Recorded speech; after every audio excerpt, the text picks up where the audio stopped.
Assalamualaikum warahmatullahi wabarakatuh. Kami dari kelompok 7, kami akan menanyakan hasil presentasi kelompok kami yang berjudul Teknik Penyusunan Peraturan Perundang-undangan Kerangka Peraturan Perundang-undangan, Batang Tubuh, Penutup, dan Penjelasan dan Lampiran. Sebelumnya saya akan memperkenalkan diri. Nama saya Syahid Hidayatullah. Adapun anggota kelompok saya adalah Ulfa Dwi Fitri, Amelia Nawawi, dan Muhammad Ihsan Yahya. Berikut kami akan menjelaskan materi hasil dari kerja kelompok kami. Melanjutkan dari pertemuan ke-12, Batang Tubuh. Batang Tubuh Peraturan Perundang-undang memuat semua materi muatan peraturan perundang-undangan yang dirumuskan dalam pasal atau pasal dan ayat.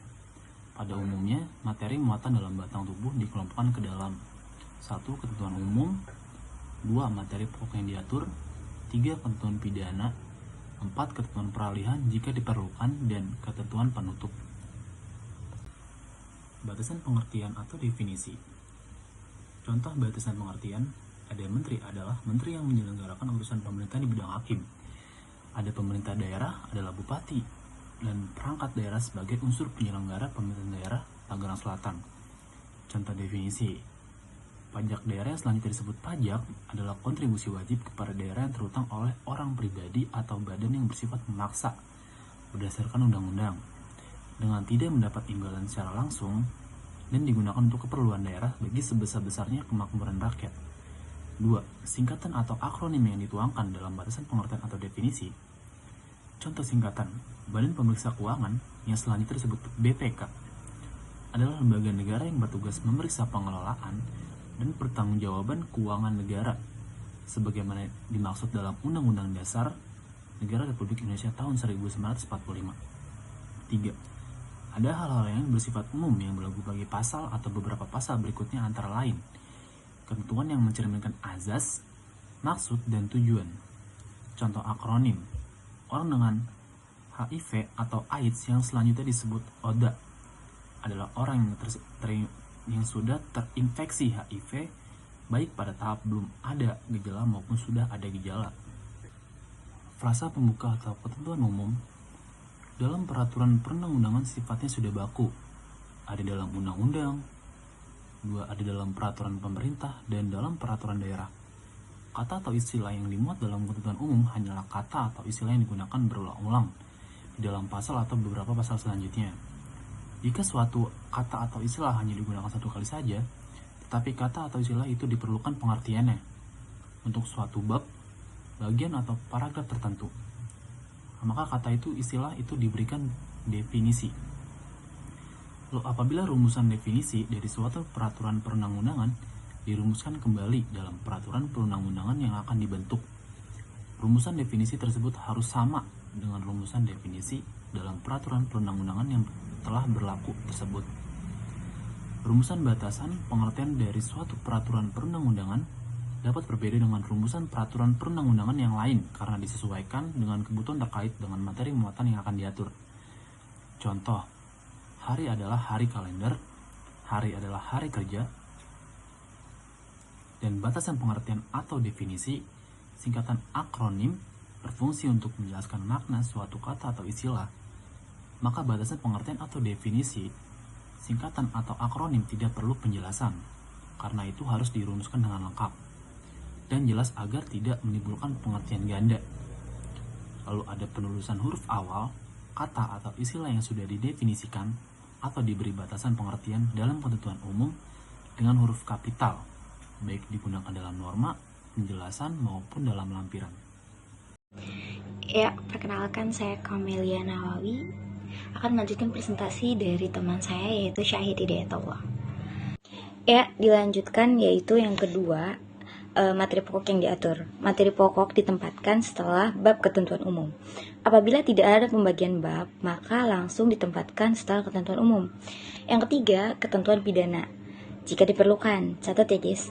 Nah, ketentuan pidana ini memuat isinya yang menyatakan penjatuhan pidana atas pelanggaran terhadap ketentuan yang berisi norma larangan atau norma perintah ya. Lalu ketentuan pidana juga dalam babnya tersendiri dia mempunyai babnya gitu, isinya, yaitu yang berisi ketentuan pidana yang letaknya sesudah materi pokok dan sebelum ketentuan peralihan. Lalu dalam merumuskan ketentuan pidana juga jangan dilakukan atau dihindari nih beberapa hal. Yang pertama, pengacuan kepada ketentuan pidana peraturan perundang-undangan lain. Nah, contohnya seperti tindak pidana di bidang administrasi kependudukan yang dilakukan oleh penduduk, petugas, dan badan hukum yang diancam dengan pidana sebagaimana diatur dalam Undang-Undang Nomor 23 Tahun 2006 tentang administrasi kependudukan. Atau yang kedua, pengacuan kepada KUHP jika elemen atau unsur-unsur dan norma yang diacu tidak sama. Begitu. Dijelaskan, jika subjek dalam ketentuan pidana itu berlaku bagi semua orang, maka ditegaskan dalam kata setiap orang. Nah, jika subjeknya dikhususkan pada subjek tertentu, maka dijelaskan juga secara tegas, misalkan orang asing, PNS, saksi, dan seterusnya. Nah, rumusan ketentuan pidana juga harus menyatakan secara tegas kualifikasi perbuatan yang diancam dengan pidana. Itu sebagai pelanggaran atau kejahatan. Yang pertama, setiap orang yang melanggar ketentuan sebagaimana dimaksud dalam pasal bla bla bla bla. Berarti kan sudah jelas ya, melanggar ketentuan. Dijelaskan kembali di yang keduanya. Tindak pidana sebagaimana dimaksud pada ayat 1 adalah pelanggaran.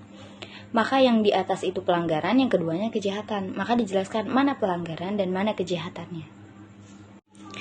Rumusan ketentuan pidana harus menyatakan secara tegas kualifikasi yang dijatuhkan. Apakah itu kumulatif, alternatif, ataupun kumulatif alternatif.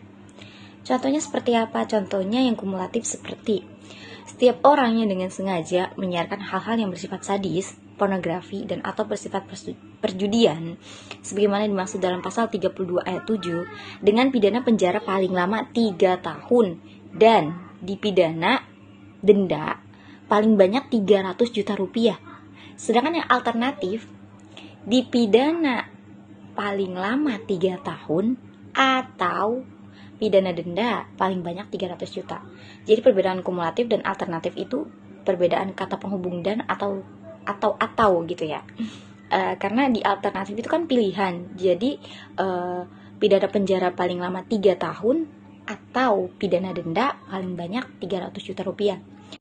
Sedangkan ketentuan kualitatif alternatif itu contohnya seperti dipidana dengan pidana penjara paling singkat 1 tahun dan paling lama 5 tahun dan atau pidana denda paling sedikit 50 juta rupiah dan paling banyak 250 juta rupiah. Jadi jelas sekali ya perbedaannya di sana. Yang keempat, ketentuan peralihan. Jika diperlukan, catat ya guys. Nah, ketentuan peralihan ini memuat bab ketentuan peralihan ditempatkan sebelum ketentuan penutup. Ketentuan peralihan bersifat atau berisi penyesuaian tindakan hukum ataupun hubungan hukum yang sudah ada berdasarkan peraturan perundang-undangan yang lama terhadap peraturan perundang-undangan yang baru. Apa sih tujuannya? Tujuannya ada 4 guys. Yang pertama yaitu menghindari kekosongan hukum. Yang kedua yaitu menjamin kepastian hukum. Yang tiga yaitu memberikan perlindungan hukum terhadap para dampak ataupun para pihak yang terkena dampak adanya peraturan perundang-undangan yang baru ini. Dan yang keempat yaitu bersifat transisional ataupun bersifat sementara. Karena banyak banget nih guys peraturan perundang-undangan yang baru tapi sifatnya hanya sementara. Perkenalkan, nama saya Ulfa Dwi Safitri. Di sini saya akan melanjutkan presentasi yang sebelumnya sudah dibawakan oleh rekan saya, Kamelia Nawawi. Di sini saya akan menjelaskan terkait dengan ketentuan penutup. Ketentuan penutup ditempatkan dalam bab terakhir atau pasal terakhir jika ada pengukuhan bab. Lalu, memuat pencabutan sebagian atau seluruh peraturan perundang-undangan yang lama dengan yang sudah baku. Contohnya di sini ada 3. Yang pertama pencabutan sebagian, dicabutnya seluruhnya jika yang dicabut lebih dari 1. Lalu, pada dasarnya peraturan perundang-undangan mulai berlaku pada saat peraturan perundang-undangan tersebut diundang-undangkan. Apabila adanya penyimpangan pemberlakuan perundang-undangan, maka dinyatakan secara tegas dalam peraturan perundang-undangan. Contohnya, berlakunya ditentukan pada tanggal tertentu. Undang-undang ini mulai berlaku pada tanggal 20 Agustus 2016, menyerahkan penetapan mulai berlakunya kepada peraturan perundang-undangan lain yang lebih rendah, Saat berlakunya undang-undang ini akan ditetapkan dengan peraturan pemerintah atau peraturan presiden. Lalu yang terakhir dengan menentukan lewatnya tenggat waktu yang tertentu.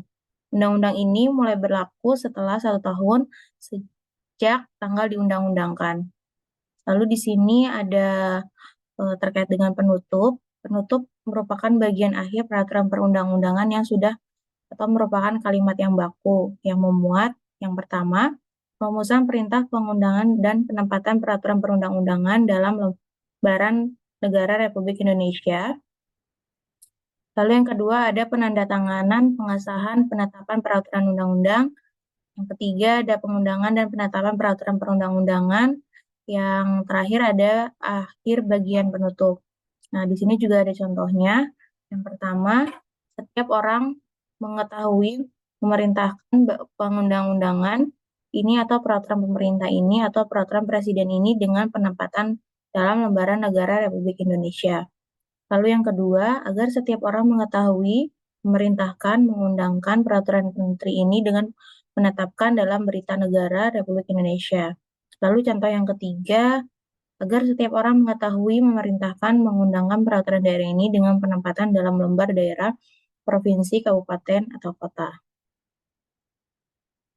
Lalu di slide selanjutnya, penandatanganan atau pengesahan peraturan perundang-undangan memuat tempat, tanggal pengesahan, nama jabatan, tanda tangan, nama lengkap, pejabat yang menandatangani, tanpa gelar, pangkat, golongan, dan nomor induk pegawai. Rumusan dan tempat tanggal pengesahan diletakkan di sebelah kanan. Lalu nama jabatan dan nama pejabat ditulis dengan huruf kapital. Pada akhir nama jabatan diberi tanda baca seperti kolom. Nah, seperti di sini sudah ada contohnya. Ini adalah contoh peletakan penandatanganan. Lalu di slide terakhir, pengamat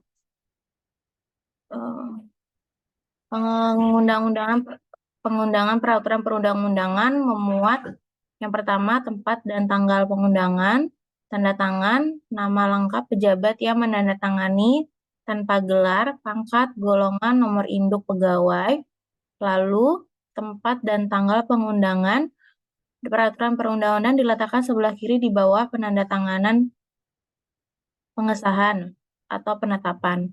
Contohnya diundangkan di Jakarta pada tanggal sekian, Menteri Hukum dan Hak Asasi Manusia Republik Indonesia, lalu tanda tangan. Lalu di sini juga jika pengesahan undang-undang tidak ditandatangani Presiden, maka dicantumkan kalimat pengesahan setelah nama pejabat yang mengundang-undangkan yang berbunyi, undang-undang ini dinyatakan sah berdasarkan ketentuan pasal 20 ayat 5 Undang-Undang Dasar Negara Republik Indonesia tahun 1945. Jika pengesahan peraturan daerah, provinsi, kabupaten, atau kota tidak ditandatangani oleh gubernur, bupati, wali kota, maka dicantumkan kalimat pengesahan setelah nama pejabat yang diundangkan yang berbunyi peraturan daerah ini dinyatakan sah. Perkenalkan, nama saya Muhammad Ihsan Nasution. Pada kali ini saya akan melanjutkan presentasi dari teman saya yang saya akan jelaskan dengan penjelasan peraturan perundang-undangan yang harus diberi penjelasan adalah Undang-Undang Peraturan Daerah Provinsi dan Peraturan Daerah Kabupaten atau Kota. Terhadap peraturan perundang-undangan di bawah undang-undang, kecuali peraturan daerah, dapat diberi penjelasan jika diperlukan. Fungsi dari penjelasan ialah sebagai tafsir resmi pembentukan dalam suatu peraturan perundang-undangan atas norma tertentu dalam batang tubuh. Oleh karena itu, penjelasan hanya memuat uraian terhadap kata, frasa, kalimat, atau pandanan dalam norma yang dapat disertai dengan contoh. Penjelasan tidak boleh berisi norma. Dengan demikian, maka penjelasan tidak boleh dijadikan sebagai dasar hukum untuk membuat peraturan perundang-undangan lebih lanjut. Penjelasan tidak boleh menggunakan rumusan yang memuat perubahan terselubung terhadap ketentuan peraturan perundang-undangan. Naskah penjelasan disusun bersama-sama dengan penyusunan rancangan peraturan perundang-undangan. Penjelasan atas Undang-Undang Republik Indonesia Nomor 3 Tahun 2011 tentang transfer dana. Penjelasan peraturan perundang-undangan terdiri dari penjelasan antara lain yang pertama adalah umum dan yang kedua adalah pasal demi pasal. Penjelasan memuat uraian secara sistematis mengenai latar belakang, pemikiran, maksud, dan tujuan penyusunan peraturan perundang-undangan. Secara singkat, considerance, asas, maksud, tujuan, dan materi pokok yang terkandung di dalam batang tubuh. Yang selanjutnya, dalam merumuskan penjelasan, pasal demi pasal harus diperhatikan sebagai berikut. Yang pertama, tidak bertentangan dengan materi pokok yang telah diatur dalam batang tubuh. Yang kedua, tidak memperluas, mempersempit, ataupun menambah pengertian norma. Yang ketiga, tidak melakukan penggulangan atas materi pokok yang diatur dalam batang tubuh. Yang keempat, tidak mengulangi uraian kata, frasa, istilah, atau pengertian yang telah dimuat dalam ketentuan umum. Yang kelima, tidak memuat perumusan pendelegasian. Selanjutnya, pada pasal atau ayat yang tidak memerlukan penjelasan ditulis frasa, cukup jelas, diakhiri dengan tanda baca titik, dan huruf C ditulis dengan huruf kapital. Sebagai contoh, pasal 6 cukup jelas, pasal 7 cukup jelas, pasal 8 ayat 1 cukup jelas, ayat 2. Dengan demikian tersebut, jika suatu kata, istilah, atau frasa dalam suatu pasal atau ayat memerlukan penjelasan, gunakan tanda baca petik pada kata, istilah, atau frasa tersebut. Contoh, pasal 20 ayat 1. Yang dimaksud dengan tanda kutip persidangan yang berikut adalah masa siding pertama DPR setelah peraturan pemerintah pengganti undang-undang ditetapkan. Ayat 2 cukup jelas. Saya akan melanjutkan yang diakhiri dengan lampiran. Jika peraturan perundang-undangan memerlukan lampiran, maka hal tersebut harus dinyatakan dalam batang tubuh bahwa lampiran dimaksud merupakan bagian yang tidak terpisahkan dari peraturan perundang-undangan. Pada halaman akhir tiap lampiran harus dicantumkan nama dan tanda tangan pejabat yang mengesahkan atau menetapkan peraturan perundang-undangan yang ditulis dengan huruf kapital, diletakkan di sudut kanan bawah, dan diakhiri dengan tanda baca koma. Contoh, lampiran Undang-Undang Republik Indonesia Nomor ... Tahun ... tentang pembentukan peraturan perundang-undangan. Teknik penyusunan peraturan perundang-undangan dalam kurung nama lampiran. Ya, sekian penjelasan dari kelompok kami. Kurang lebih mohon maaf. Wassalamualaikum warahmatullahi wabarakatuh.